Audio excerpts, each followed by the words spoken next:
So welcome back to another episode of the Taboo Table. Are we happy to be here? Are we relaxed? Yes, Okay. happy to be, as always. Good. We've got a very important topic today, but before we get into it, we're going to play a little game. Yes, and it's your girl Lowlah B, as And always. it's Jess, as always, and we've got our guest. Zoe, my name's Zoe. Zoe, thanks for joining us, Zoe. You're welcome. So, we've got a question for Zoe, and then you can answer, then I'm going to give you mine. Okay. Okay, so what's the biggest misconception people have of you, like, at first glance? I would say at first glance, sometimes people can feel that I might be stuck up or perhaps moody. My face can be set sometimes. You've got like a Western B face. I would say so, yes. You've got that. Yeah. You've got that as well. I have that as well, yeah. I'm, you know, people either feel like I'm a bitch at first or I'm this extroverted party goer. These times you're just focused. Most times I'm distracted. I'm thinking yeah. of something, like I'm not here. Like if I have a very straight face, it's because I'm concentrating on something, and I'm not focusing on my facial structure. The rest of your face has got me in trouble a couple of times. Yeah. That happens a lot.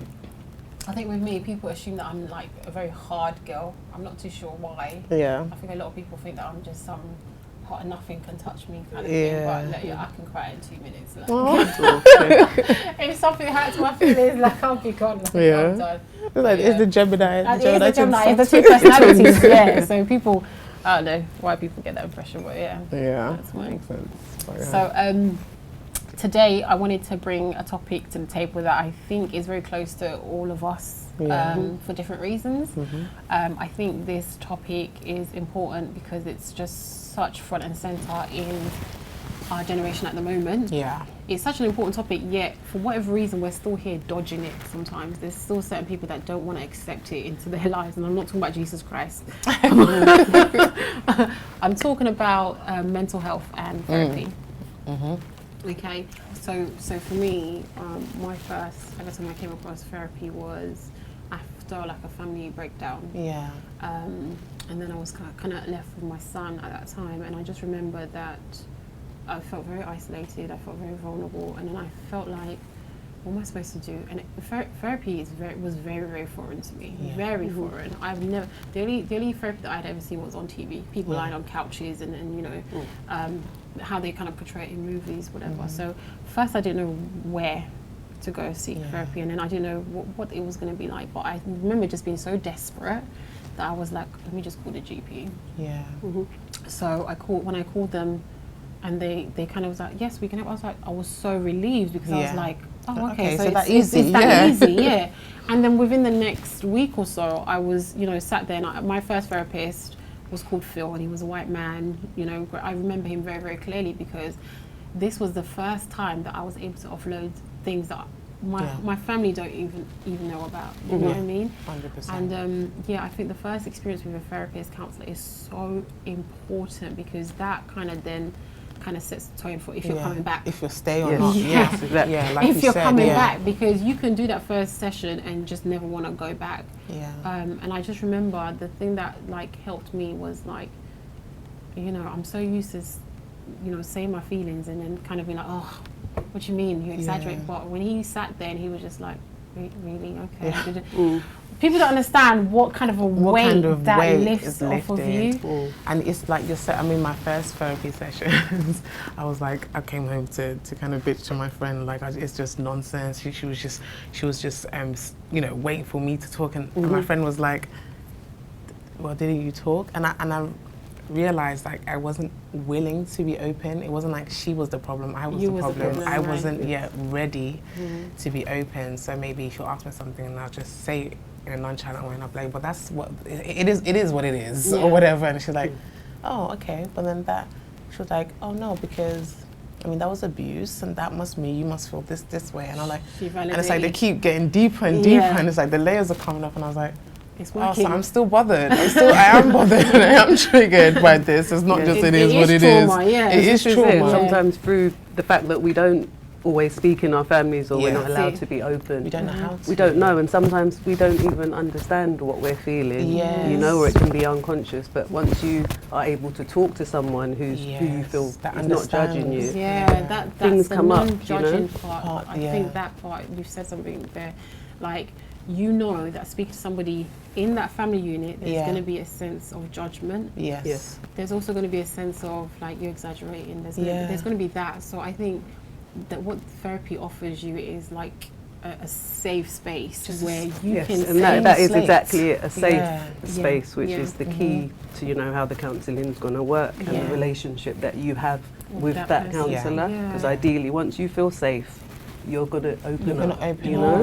And it's like when you open up to family and friends, there's only so much you can talk about your parents before it's like, well, that's your mom, that's your dad. That's your dad. You know, whereas the therapist, I've never heard that. It's like, oh, that nice. wasn't right. You know, or this one, and you're like, yeah, it was. It's yeah, like you're right. like they start to put, they start to acknowledge some things were not okay. Yeah, exactly. Whereas other people are like, well, that's just our culture. And you can't do that with people. You know, you can't do even with your friends. They'll be like, oh, but you know, your mom the other time she did this for you, and you know, and it's like a therapist doesn't know the background, so they take it face value. And but I just want to know, where did that come from? Where did that whole background of, you know, we can't talk to someone?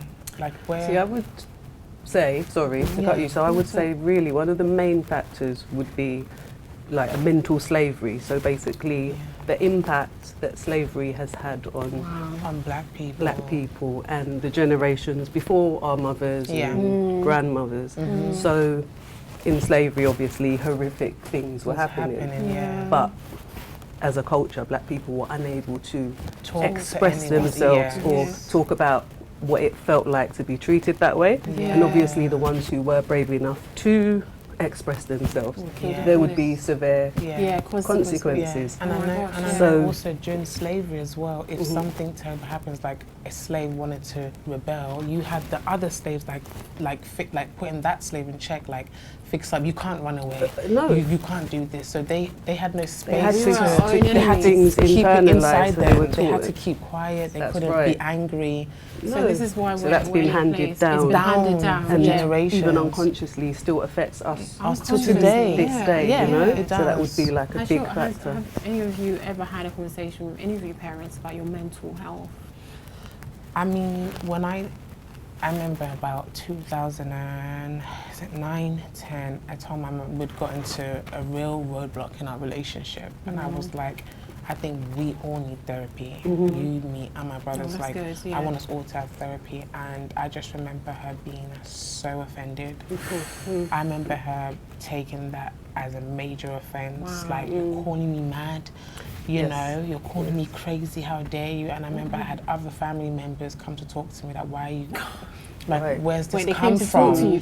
Yeah, they came to talk to me because she really thought I was being insulted. She put an SOS out to the family. Wow. And I remember that's when I knew that, okay, this is not a safe place. I want therapy. Maybe they're not ready for us to go as a family, but I was like, I need this. I thought that's when I was like, I need to break away from this and help myself. And maybe after I've helped myself, maybe I can come back and apply those tools to help my family. Well, that's it. And that's important because, you know, you were able to seek the help for yourself. You can only do the work for yourself. And unfortunately, our parents and the generations, they do have that stigma, and there is an issue. You know, I'm not mad, I'm not crazy. Why would I need to see someone? And that is the perception they have. When you talk about therapy, they hear I'm mad and crazy, but it's not about that. And I thought their therapy, you know, my mom's therapist is God.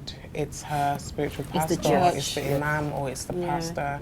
You know, it's like that's our therapy. If we have a problem, we go to pray about it. What more do you need? Take it to God. And I feel that resistance of even the thought of probably even them opening up to a Caucasian person, they would just no way. Yes, I think you're totally right, and there is a distrust to other communities, especially a white Caucasian person. So it's like, you caused us our trauma. You want me to open up to the same people that caused us our trauma? You must be crazy. Yes, and it's risky. It has been risky for hundreds of years to share feelings, emotions, and you know, even when you were growing up, I know my parents, I wouldn't be expected to go to school and discuss what happened at home. And and if I did, I would be in trouble. Yeah. I was in trouble. So have you, I know you obviously you're on the other side of things now, but have you ever had to seek therapy yourself, and what was that like being in that position and now being in, like, you know, this as a counsellor? Right. Yes. So yes, I've had therapy myself, and then I've had like a lot of therapy whilst I was training. It was a requirement of the course. So initially, you know, I was nervous about therapy. Didn't really know what it was, but I came to a point where I was feeling unable to help myself. So my first port of call was my GP, who referred me on to some counselling, and it was okay. I mean, at first, I didn't want to share as much. So my first counsellor was a black lady, a black middle-aged lady, who in some ways I found that with some issues it was difficult for me to share that with her, because in a sense she sort of represented one of my aunts or my mum. So I felt like I couldn't come to her with some things because I felt there would be a judgment there, you know? So that was tricky as well. But it was a good experience throughout, but I was just aware that I was less likely to open up about specific things. Right, and I think that's an important point, because you said this is why it's so important about the type of therapist, counsellor that we choose. In that, like you said, you chose your therapist to be a white. I specifically wanted my first therapist to be a white woman. And that's because I did not white woman or man. It doesn't matter. Gender didn't matter to me, but colour did, because somehow to me, open up to a black therapist first. I wanted to understand what I was going through first. So I want to open up on a clean slate. And I felt opening up first, my first experience to a black woman, I thought that it's just too much of a reminder, too close to home, that she would understand some things, and that's that. I felt like she would. She was obviously now I've gone through therapy. I know that she wouldn't say that, because she can't say that's your culture. It's illegal. But I just had that thought in my head that she's gonna be like, Mum, but that's your mum. So I just wanted someone that had no relation, that couldn't understand it. That when I tell you stuff, you're gonna be like, well, no, that's unacceptable. That's different, you know. And that's why I specifically seeked out. I'm the same with you, and it's exactly that. And I think that's really important, because I had the same fear that I was gonna be sat across a black person, just like I've tried to speak to family about what I've done, and they're like, you know, your mum's older, you should respect your elders. I'm thinking hours and hours of opening your heart to them. I've opened my heart out and 2 hours before to, you know, to my it was my uncle at that time, and I thought the man really understood me, only for him to come back and be like, but your mum's older. You have to apologise. And I'm thinking, I've just pulled out my heart and just told you what's going on. You're telling me to go apologise just because she's older. And so I didn't want to be sat opposite a black person, because I thought that they would then be my uncle, be my auntie, and you wouldn't feel, I wouldn't be able to get exactly. But when I sat next to this white man, and if, again, even when I look back at my notes, because I asked for my notes later on, he would like, there were certain things that, like, when I'm saying it with a very cold face, and he even talked about my demeanour, and that's because, like I said, because every time I've said it to my family, it's been like a shock. But he was like, she speaks very coldly about very traumatic events, and it's because every time I've said it to other people, it's been like a wash. I used to laugh. So I would say something very traumatic, and I'd be like, I would talk about, I was robbed at gunpoint. And even when I was talking about that, she was just like, you're saying it in such a humorous way, and that's because that's how I've learned to mask my true feelings. Like, I've never just gone there and sit down crying. I'm just very like, and this happened to me, and I'll laugh, and she'll have a straight face like, okay, well, that is very traumatic. I'm like, yes, alright, and I laugh, and she's like, okay, she has a very cold way. You guys will be writing, and I'm like, okay. And I think that's the beauty of therapy, you know, being able to really, you're forced to look at yourself and your behaviours and really work out, why is it I laugh at yeah. very specific It's events, not normal. you know? Yes. Yeah. So it forces you to really look at yourself and understand how your you deal with behaviours. trauma, because everyone deals with trauma differently. Yes.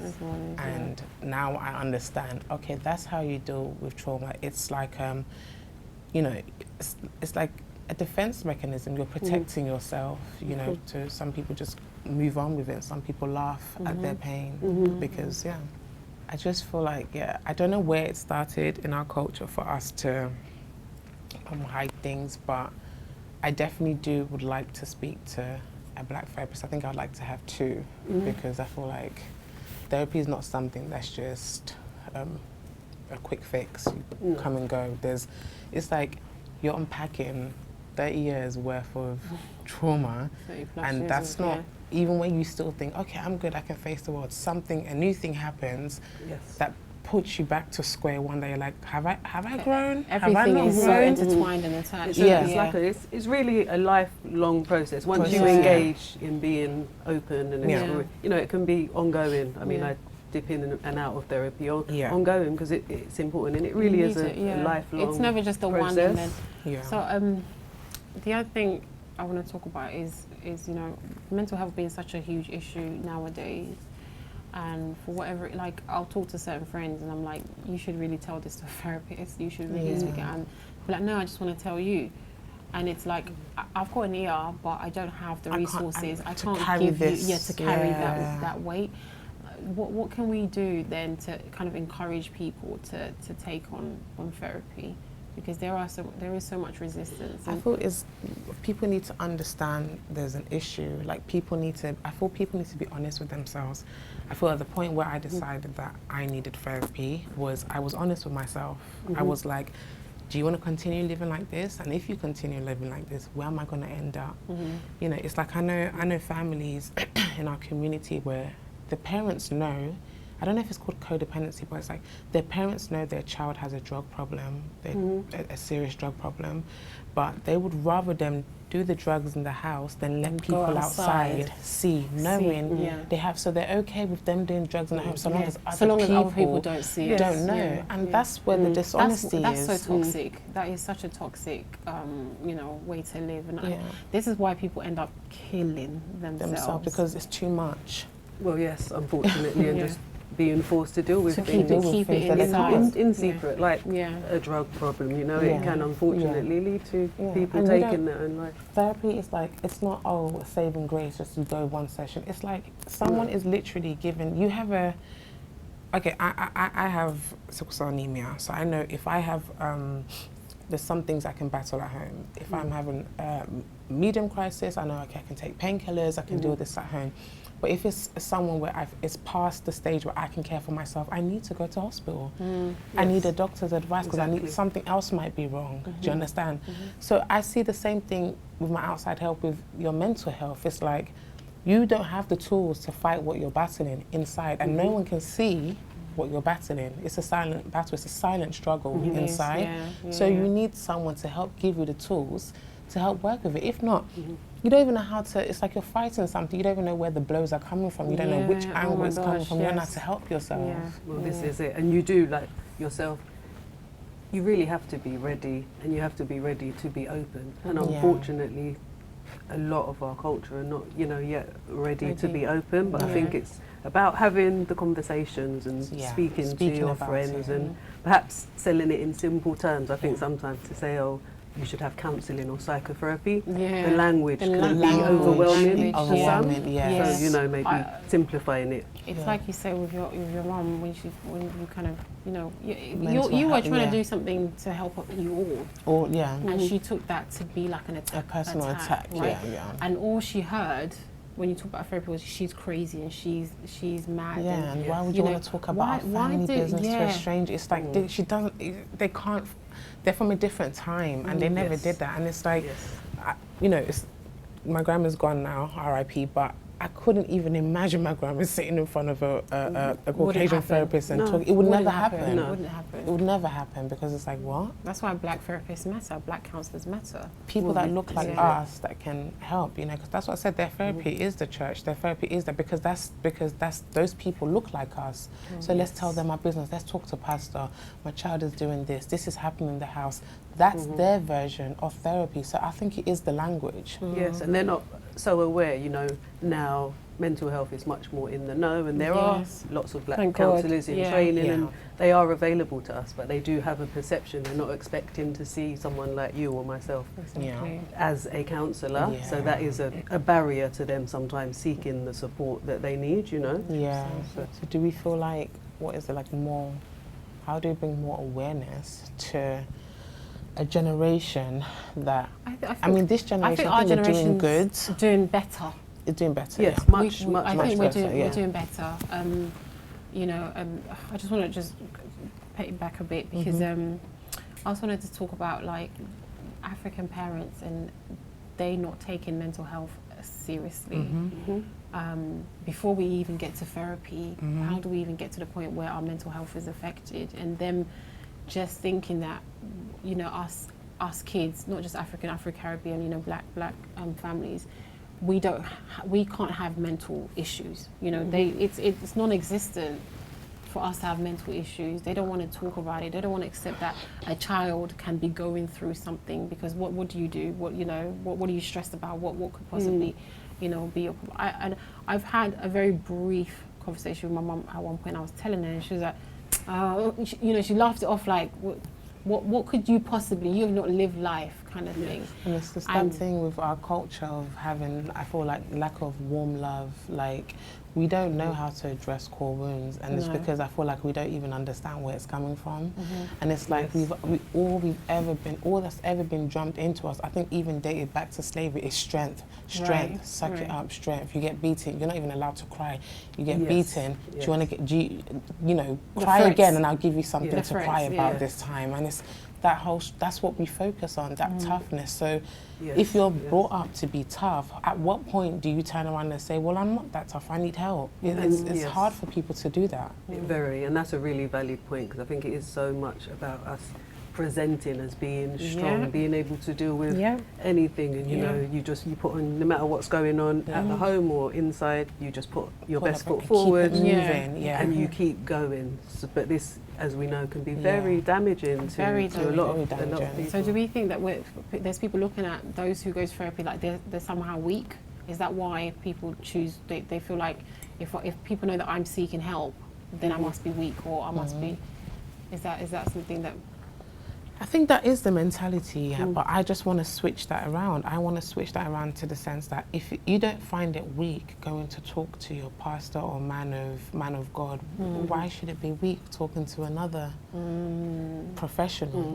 Well, exactly. You know? And I think it's that professional aspect, like you said, the language. It's I'm a counsellor, I'm a mental health specialist. It's our language. It's too much for our culture. So what are we supposed to tell them then? What are we supposed to tell them? Because that is what they are. They are therapists, they are counsellors, they are... I think it's maybe about just, you know, maybe just speaking in a simpler language. I mean, younger generations, you know, they're more in the know, they're more educated, so they're aware of, so maybe these words are not so overwhelming for them, but with the older ones, so maybe just talking, because you know, it's just talking. That is what it is, just talk. And that's what I said, like, I think in one of our last episodes we had about abuse, is like, I said, I think more institutions, like churches and spaces where a lot of black people go, should work with therapists hand in hand. I think they should be kind of a professional therapist in the preachers and the pastors, they're not experts. They're not experts. So if you can then join with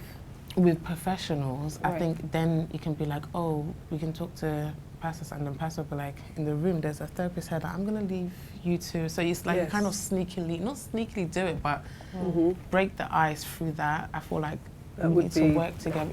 A very good idea. Even with, you know, the older generation speaking to the pastors, but then we know within the church community sometimes there can be a lot of judgment. So again, they're not necessarily going to be as open with pastor about as much. You're not going to tell your pastor the things that you're doing. You know. Yeah. So And it's tricky. I think it's important as well. Like there's people that, you know, when you cut yourself, you see yourself bleeding, or you break something on your body, you are going to go to a hospital. You think it's urgent, and there is a lack of urgency when it comes to your mental health.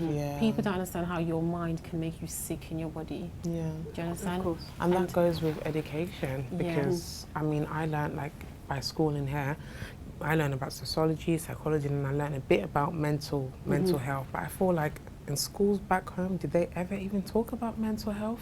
No. I don't.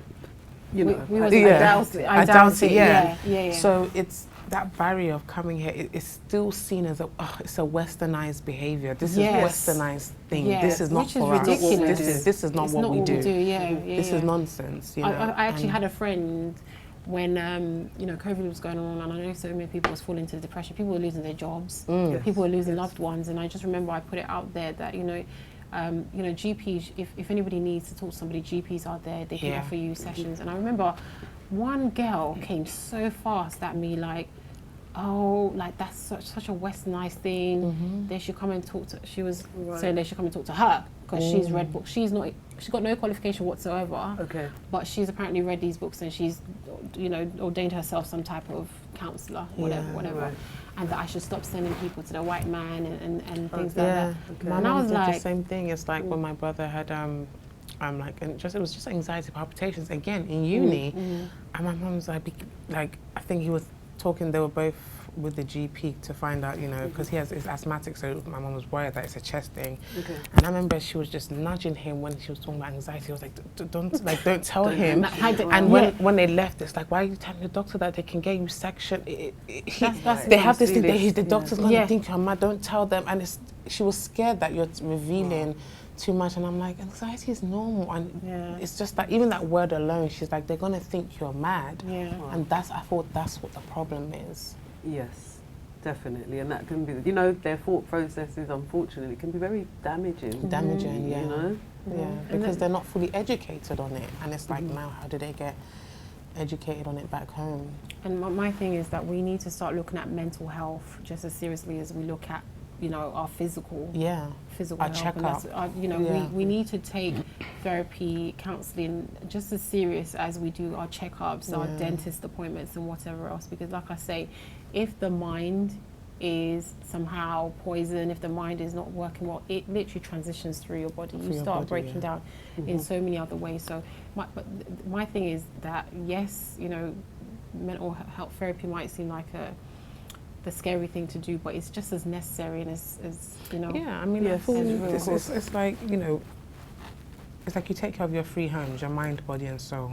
You know, we're very good at looking after our soul in terms of go to church, do the religious aspect. We're very good at, you know, we keep up with our health check to the doctors, and it's just our mind we abandon. We're for whatever reason, we've abandoned the core thing that makes making us work. Everything else work. We just really, well, that doesn't need help, and it's like, well, it needs the most help, because that's what you can't see. This is it, and we're not maybe programmed to take care of ourselves in that way, focusing on the mind. And another thing that sometimes it could be seen to be quite an indulgent thing to do, especially if you're going to, you know, have therapy privately, you know, to pay to see someone to talk. That can be seen as perhaps indulgent as well. And then there's the cost that, you know, likewise we pay to do our hair or do our nails or, you know, buy food, and it's equally important to, you know, if necessary, pay to talk.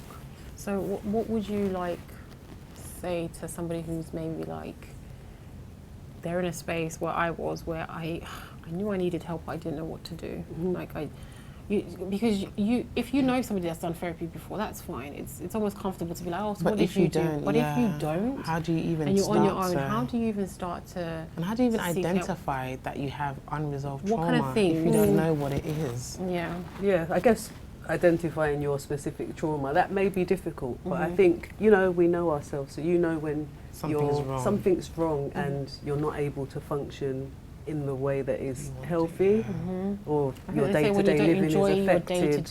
You're not enjoying, you're not feeling the happiness of life, you're not enjoying your day-to-day activities. Yes, that would be like a key sign. So it's like really just trying to be aware and tapping into yourself. And I think the GP is always a good first point of call. Right. You know, contact the GP, seek help. Right. So I want to talk about different like counsellors and therapists. So I've had, I think, 3 different ones, and they all had like different tactics that they use. Yes. Yes. And I don't know if that is that like a personal choice, or is that just different training from different places? Probably based on different training Okay. from different places. Some Yeah. counsellors, you know, may be working with you for a longer amount of time, which, you know, they're classed as psychotherapy, which you would be speaking about your upbringing and your childhood and trying That's to make sense psychotherapy. of where you are. Okay. Is that the same Today, thing as CBT, and cognitive CBT, behavior? so CBT is different. Cognitive behaviour therapy Yeah. is called. So CBT works mainly around, it's good for people, say, with anxiety. It's more about our Right. thought processes and how we can alter our thought processes sometimes to have a better way of being, like to deal with maybe fear or anxieties or when you're scared to do things. So that will just help to train the mind to think in a different way that is Yeah. not having negative impacts on our behaviours, Yeah. if Yeah, that yeah, makes That sense. makes sense. Is there yeah. others? Because I've not heard of CBT. Yeah, cognitive Yeah. behavioral Are there therapy. other types of And therapy? I feel like there's Yes, there's- I don't know. I don't really know the language, but I know there's like psychologists. I know that's different from a So there's psychiatrist. psychiatrist, A therapist, therapist, a counsellor. counsellor. Yeah, Yeah. you get very Do you know how to like Different shades. differentiate There's just a between lot them? going on. and different professionals again have different ideas about each like orientation, the background that they're trained in. You have a person-centered. I'm a person-centered therapist, so dealing with the whole person in front of you and whatever that client may bring. Okay. And you've got some psychologists who they train in psychology, all about learning about the mind and how that works, and then they work as counsellors.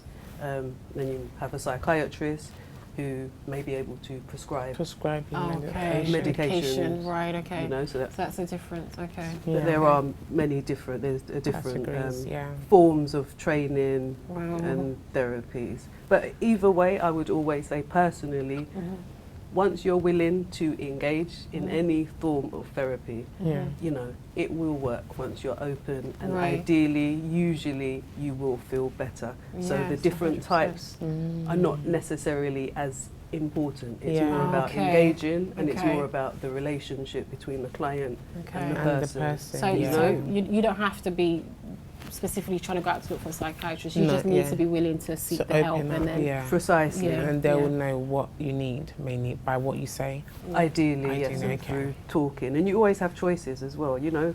Not every therapeutic relationship works for That's one the reason other or thing I was another. going to say. You don't have to accept the first person. You don't have to. And if It's just the like any re- relationship. Yeah. Precisely. If It it's doesn't not go right. working for you, you know, you're within your rights to change your counsellor and find someone who's Yeah. more suited. So you know that it's in your hands and you have the choices.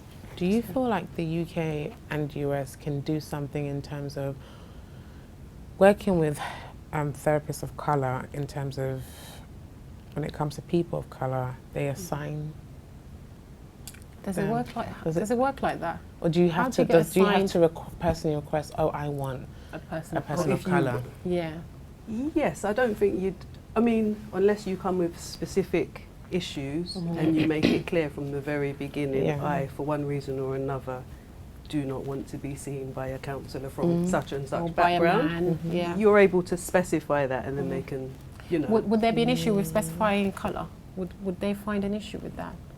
No, ideally, no, they shouldn't do. Okay. Again, it's about choices. It's always a sensitive topic, isn't it, It when you is talk a about sensitive colour? colour, Because yeah. some people might Yes. feel, you know, if somebody turns around and says, "I don't want a black therapist," that coming from a white person's mouth, that might It might be. be Yeah, like- yeah, So, yeah. so yeah. there isn't any kind of. There shouldn't be, and I mean, Okay. they're used.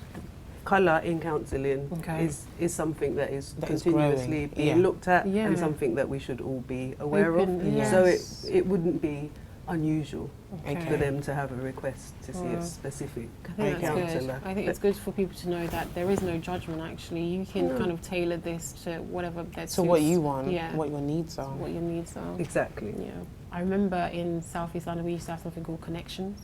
Connections, yeah. and they used to be up until 19 years old. You could go there, There, and yeah, and talk, if you had yeah. any issues, and And there's now loads of services where you Samaritan can, is Samaritans is a good you one. can call. And they're happy to sit on the phone and just chat away Yes, and they're calm not you down. judging you. They're not judging. At all. It's confidential. No, if you're having a panic attack, you can literally just call them. Just call on the them, spot yeah. And Childline as well. A lot of young people during Childline, COVID, I think, have been making use of Childline. Childline as well. Yeah. So that's another way of just having a conversation. And I think for me, I feel so much better that there is a service that you can call at any time of the day. You're feeling bad. I think that's the difference between somebody harming 24 themselves. hours a day. That is the difference between somebody giving up. Like precisely, that could be the difference. 100%. Especially, and they don't know your face. Yeah. Like, you don't, because not everyone can call a friend. Not everyone has a friend they can call, or a family they can call and say, I'm feeling like killing my... It's like, if you get that phone call, a lot of people don't have that, which is why suicide rate is high. But people like services like Childline or Samaritans, it's no judgment. You can call those people. And a lot of the time when people are on the verge of, the breakdown, like that's because they see there's no way out. There's no way out, and they have nobody to tell. They feel like there's not a single person that would understand what they're dealing with. Yeah. So those services I think are so imperative right now, and they're helping so many people. So we will definitely put all their details somewhere here in all of this. If you're struggling for whatever reason, and I just want to say that people should never ever feel embarrassed, ashamed. No. Don't even be hesitant to seek help if you need it, even if it's not the cool thing amongst your friends. Like, save yourself. Do you understand? You've got to save yourself and look after your mental health the way you look after your hair, your face, your makeup. Think of it like this: when you're sick, whether you have COVID, whether you have a flu, whether you're diabetic or asthmatic, if you're in trouble, you call the ambulance and you go and get help. You don't think about your friend at that moment because you need direct access to care. Right. Use that same urgency when it comes to your mind. Keep that same energy. Keep that same energy when it comes to your mental health. You don't need to talk about it with your friends if you don't feel comfortable to. You don't need to talk about it with your family. There are services out there you can call and go direct to, and you would get the help you need.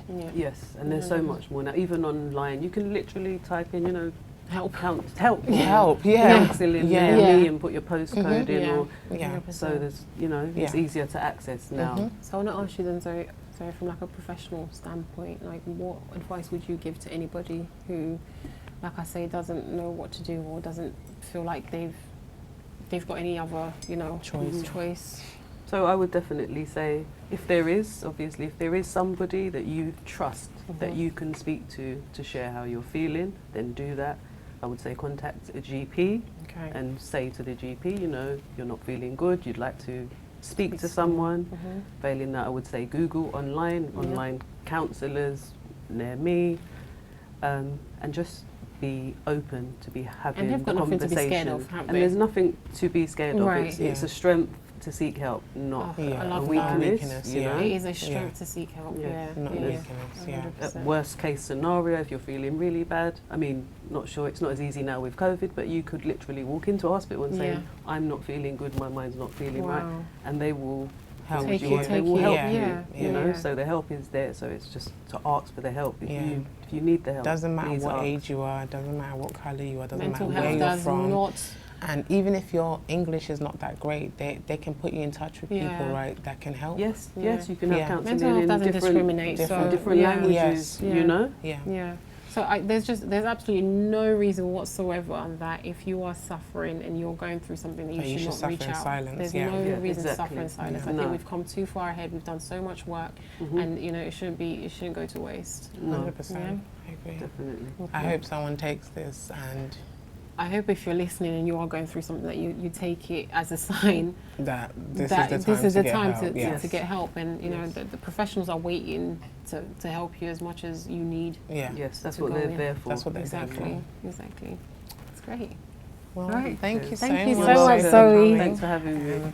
I'm so happy that we've had this conversation because therapy has helped me. Therapy has helped a lot of people that I know has had therapy, and I'm just I'm especially passionate about this because I feel like if it weren't for therapy, things could have gone so left.